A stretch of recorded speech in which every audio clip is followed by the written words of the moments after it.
Bienvenue sur avenue.ca. Vous êtes dans la zone bouquinée, mais je suis au Salon du Livre de Montréal, 45e édition cette année du Salon du Livre de Montréal.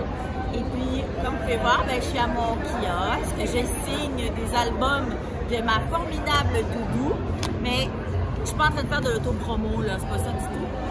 Je suis en train de consacrer quelques minutes à ma séance de signature pour vous parler d'autres livres jeunesse, des livres écrits pour les petits par différents collègues.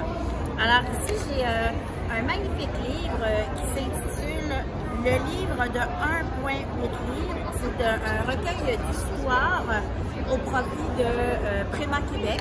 Donc, c'est des histoires sur des petits prématurés.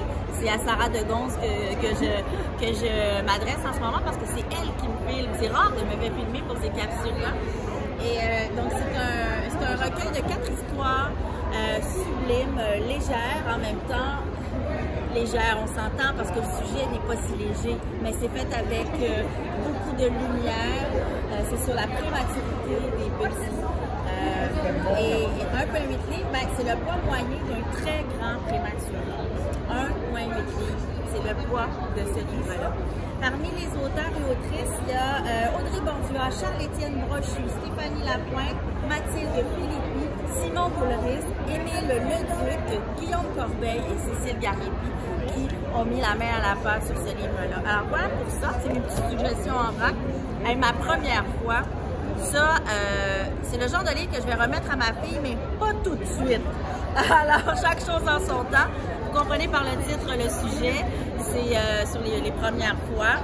Alors, avec des textes encore là, un collectif de première fois de différents auteurs, notamment Alexandra Larochelle, Olivier Simard, Pierre-Yves Villeneuve, Laurence Baudouin-Mars, Edith Chouinard, Vanessa Duchel, Shelby, Jean-Baptiste, Nicolas Michon, peu importe.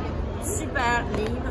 Ma colère rouge tomate, là, puis Petite mousse apprend à vivre dans rue Nombril. Ça, c'est de Francis William. Ça, c'est de Roxane Néron, Francis Éveillé. C'est 2 histoires de séparation complètement différentes qui font appel à des sentiments différents aussi.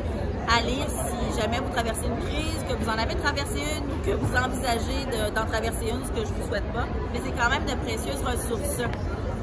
La classe de Madame A, c'est beau, de Marie-André Arsenault avec des illustrations de Catherine Petit. Madame A, c'est Madame Marie-André Arsenault qui est enseignante et qui se livre au quotidien des histoires de sa vie de prof, de sa vie d'enseignante, de ses relations avec les autres, avec d'autres élèves, avec d'autres membres du personnel enseignant. C'est tellement beau. C'est pas juste pour les enfants, c'est pas juste pour les profs, c'est pour tout le monde, parce que c'est des histoires inspirantes. Il y a ma belle Guylaine Guylaine Gay, qui a 2 Guylaines extraordinaires. Guylaine Gay qui a fait avec Bach, Gloria sort du moule. C'est paru à la Bagnole et c'est l'histoire de Gloria qui s'affirme enfin, qui peut enfin vivre telle qu'elle est dans son corps, dans sa diversité corporelle, dans sa différence.